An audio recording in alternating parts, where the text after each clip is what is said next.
और एक बात और कि एनडीए का जो चुनाव चिन्ह है, एनडीए का प्रत्याशी हूँ, जनता दल यूनाइटेड की तरफ से टिकट मिला है और एनडीए का जो चुनाव चिन्ह है वो तीर का निशान है। 2 नंबर क्रमांक पे है, बैलेट पेपर के दूसरे क्रमांक पर है तीर का निशान। उस तीर के निशान पे आप अपना समर्थन दें, उस पे अपना बटन दबाएं और एनडीए की मजबूत सरकार का गठन करें। विधायक को लेकर यहाँ के ग्रामीणों ने कहा सर कि गोलीकांड करवाई इन कांडों के अलावा उनके जीवन में कोई कांड है नहीं। ज़्यादा कुछ देखना है तो उन्हीं के थाने में चले जाइए और थाने के दागी व्यक्तियों की सूची देख लीजिए, उसमें पता लग जाएगा कि सूची में उनका नाम कितने नंबर पर है। ज़्यादा खोजने की जरूरत। किस्म के लोगों को लेकर साथ घूमते हैं। देखिए हमारे साथ अब उनको लगता है तो वो भी हो जाए, उनसे बड़ा रंगदार तो कोई है नहीं। मटियानी विधानसभा में आज तक कोई उनसे बड़ा रंगदार नहीं हुआ। हमारे साथ विकास से सरोकार रखने वाले सभी लोग एक साथ चलते हैं। अब उनको किसी में रंगदार दिखता है, किसी में सरदार दिखता है और किसी का बहुत कुछ दिखने लगता है। पहले वो अपने आप को देखें कि वो क्या है, वो किस रूप में है, किस रंग में है, पहले वो अपने आप को देखें। सबसे अपील करेंगे कि कल 24 तारीख को भारत के यशस्वी प्रधानमंत्री का आगमन मटिहानी की धरती पे हो रहा है, उलाव के हवाई अड्डे पर। आप सभी लोगों से विनम्र अपील है कि आप उस कार्यक्रम में भारी तादाद में वहाँ पर आए और प्रधानमंत्री जी के आशीर्वचनों को सुनकर उससे ऊर्जा प्राप्त करके एनडीए की सरकार को एक मजबूत सरकार को बनाने में फिर से लग जाए। इस हक की दिशा में चाहे शिक्षा हो, स्वास्थ्य हो, हर दिशा में हम लोग आगे बढ़ रहे हैं। तो इसलिए सामो के लोगों का जो भी प्रेम है, वो विकास के प्रति जो उनका प्रेम है, वो प्रेम मेरे ऊपर भी छलक रहा है। आज सामो में जनसंपर्क अभियान किए हैं और इतने ज़्यादा जनता का समर्थन आपको मिला है सर। देखिए आज सभी कार्यकर्ताओं का, एनडीए के जितने भी साथी हैं, सब लोगों ने आज यहाँ पे बुलाया था, उसी में हम आए हैं और पूरा समर्थन है। विकास के प्रति लोगों की भावना है। मैंने पहले भी कहा कि सामो को विकास से जानबूझकर वंचित रखा गया।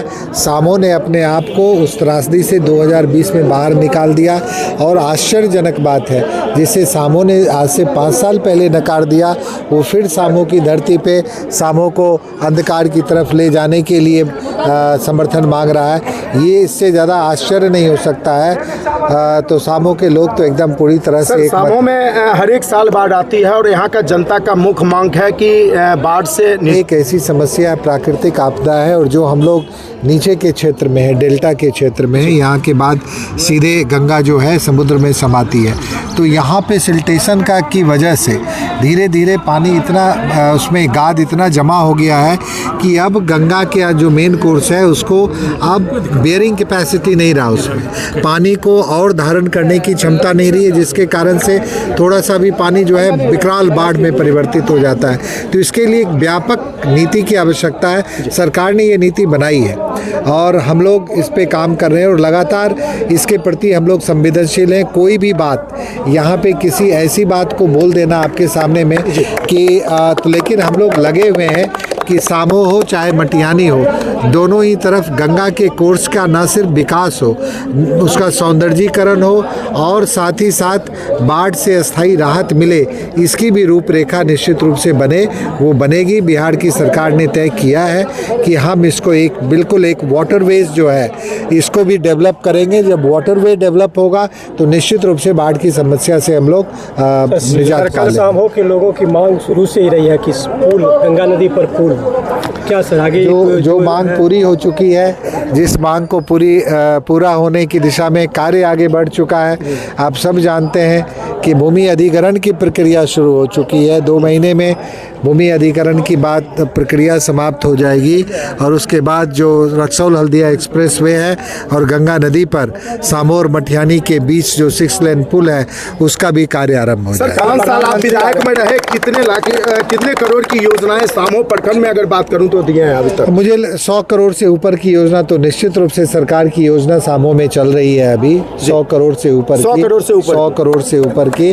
और उसके अतिरिक्त जो विधायक जो मुख्यमंत्री क्षेत्र विकास का जो फंड होता है उससे हमने प्रयास किया है कि सामों के तीनों पंचायत में ईमानदारी से काम हो, और सब जगह हमने मुख्यमंत्री क्षेत्र विकास के फंड सर से चुनाव चिन्ह आ चुके हैं, जनता से क्या संदेश और क्या अपील करना चाहिएगा? और 24 तारीख को देश के यशस्वी प्रधानमंत्री जी भी आ रहे हैं। सबसे पहले तो सबसे अपील करेंगे कि कल 24 तारीख को भारत के यशस्वी प्रधानमंत्री का आगमन मटिहानी की धरती पे हो रहा है, उलाव के हवाई अड्डे पर।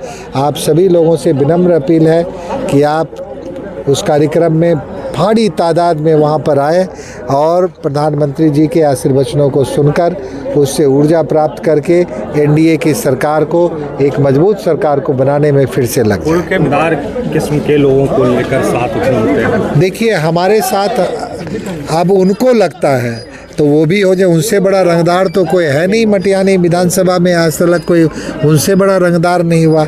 हमारे साथ विकास से सरोकार रखने वाले सभी लोग एक साथ चलते हैं। अब उनको किसी में रंगदार दिखता है, किसी में सरदार दिखता है और किसी का बहुत कुछ दिखने लगता है। पहले वो अपने आप को देखें कि वो क्या है, वो किस रूप में है, किस रंग में है, पहले वो अपने आप को देखें। और एक बात और कि एनडीए का जो चुनाव चिन्ह है, एनडीए का प्रत्याशी हूँ, जनता दल यूनाइटेड की तरफ से टिकट मिला है और एनडीए का जो चुनाव चिन्ह है वो तीर का निशान है। 2 नंबर क्रमांक पे है, बैलेट पेपर के दूसरे क्रमांक पर है तीर का निशान। उस तीर के निशान पे आप अपना समर्थन दें, उस पे अपना बटन दबाएं और एनडीए की मजबूत सरकार का गठन करें।